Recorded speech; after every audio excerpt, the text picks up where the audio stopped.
I just thought it was, I mean, I just thought that it was pointless for somebody to tell that I didn't have a mask on by myself. I don't even know when this would have happened, so I just think everybody's making a big deal out of it. But, you know, I feel like we're in the safest place in Orlando. We get tested every day. You know, so if we're only around each other, we're getting tested every day. We can't practice with masks on. You know, I personally don't see a risk of us getting it during the time period that we're here. We're not allowed to leave the bubble. So we're only around each other every day. So I just feel like it would be pointless for somebody to say anything. I understand that outside of this bubble, wearing a mask in different places is very important. So you know, I wouldn't say that it's not needed. But since we are here in this bubble and we're the only ones here, you know, the staff and everyone is getting tested every day, you know, I feel like we're safe. So that would be my only, you know, thing about that.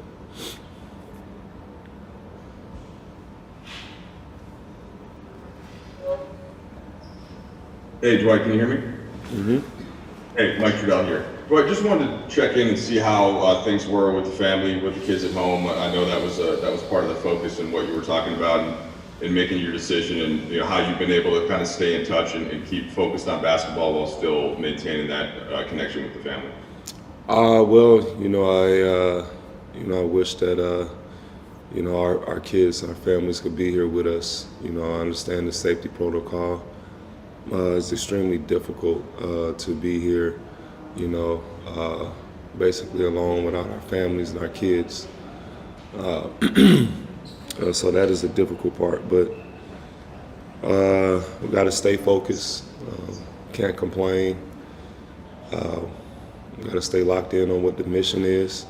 Besides the mission of basketball, we still want to continue to keep up with the awareness of what's going on outside of the bubble.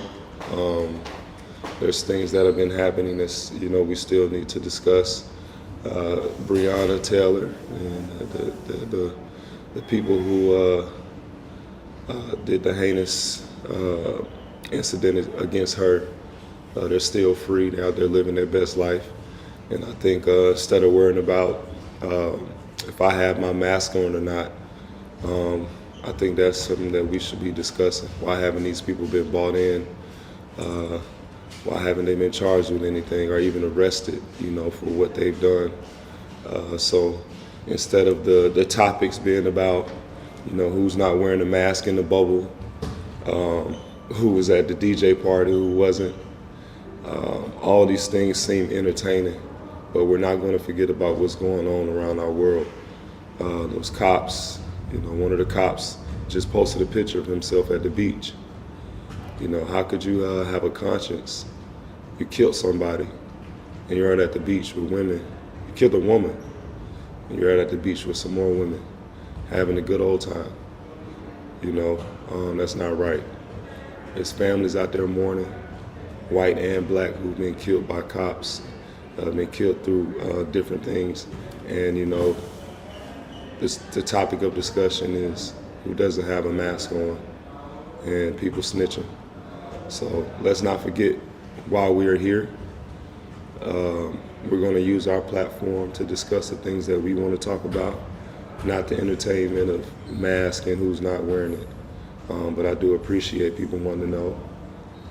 But that is something that has still been on my mind. Is despite us being here, what's going on in our world around us, and we are not going to allow anything to distract us from, you know, the topics that need to be discussed. Anya? Hey, Dwight. I'm curious, did you ever get to meet John Lewis? And what came to mind when you heard that he died last night? Well, I want to say that I have met him a couple times, but at the same time, you know,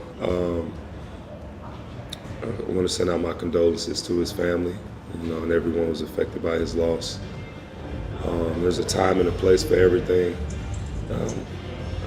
yesterday was his time to transition. We understand how difficult that is. I've lost family members, I've lost people that have been close to me, but I also understand that there is a time for a transition. And I think we should celebrate his life and everything that he stood for, everything that he fought for, and you know, how he represented us as black people as well as he could. So I'd like to send my condolences to the family. May the spirit of Senator John rest easy, but also not be forgotten. Hey Dwight, it's Dave McMenamin with ESPN here. I wanted to ask you about ESPN. I wanted to ask you about the Breathe Again initiative and how you're going to earmark the rest of your salary. What initiatives, what programs, what can we see from you in that realm? Well, right now we're working on a program for the inner city kids of Atlanta to teach them financial literacy. Not just the kids, but also their parents. You know, done a lot of research and found out there are a lot of young parents out here who have not been guided in the right direction. You know, so one of the things that we want to help is financial literacy. Those are some of the classes that we're going to be funding to teach these kids and also their parents about financial literacy. That is something that has been missing in the black community. We want to make sure that we push that in the forefront. We also want to, during this time, we're going to use this money to help. I have a farm, 800-acre farm, so I want to teach these kids about agriculture, you know, how to use the different utensils on the farm, how to grow, plant, cultivate these different seeds and stuff like that. At my house, you know, this summer, you know, I spent some time teaching my kids how to, you know, to do a lot of different things, and we want to take that same concept and, you know, use it with these kids in the inner city. We also are going to be teaching the laws and the rights and the history of black people to these kids, and we have guys from each specific field as far as the financial literacy, agriculture, law, rights, and history that we're going to be using to teach these kids about those three things.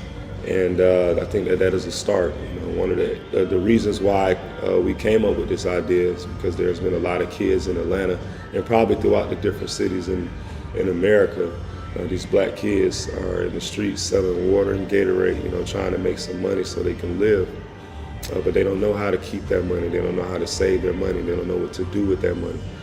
So we want to give these guys an outlet. We want to teach them how to save their money so when they get older, they can have something to pass on to their kids and their kids' kids.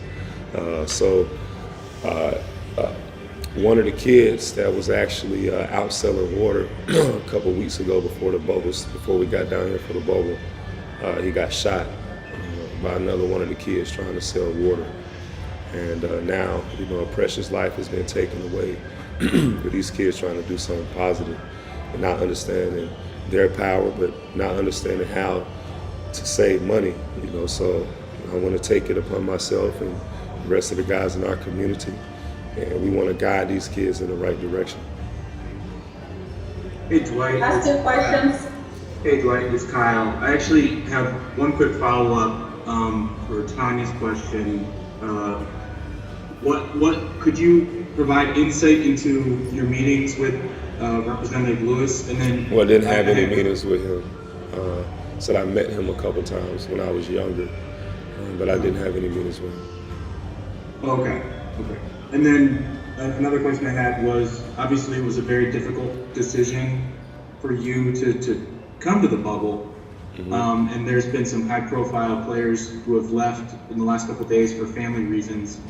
I was just wondering, have you kind of considered what might transpire in your family that might cause you to leave the bubble for one reason or another, or is that something you just have to push out of mind? Well, you know, it's very tough to push anything out your mind right now with what's going on in our world. with these two different pandemics that are killing us. And it's just been very difficult to just push that to the side. But when I'm on the court, you know, my focus is on how can I help my teammates get better. You know, like I've stated before, you know, I have an obligation, you know, a contractual obligation to this team, the organization, the players, the fan base, and to myself, you know. So I want to make sure that I do my job and I complete the task that we have set forth before the beginning of the season. But also when I'm not playing, you know, just to try to encourage people to focus on what's going on in their personal lives and their families, but also how we can unite as people to change what's going on in our world.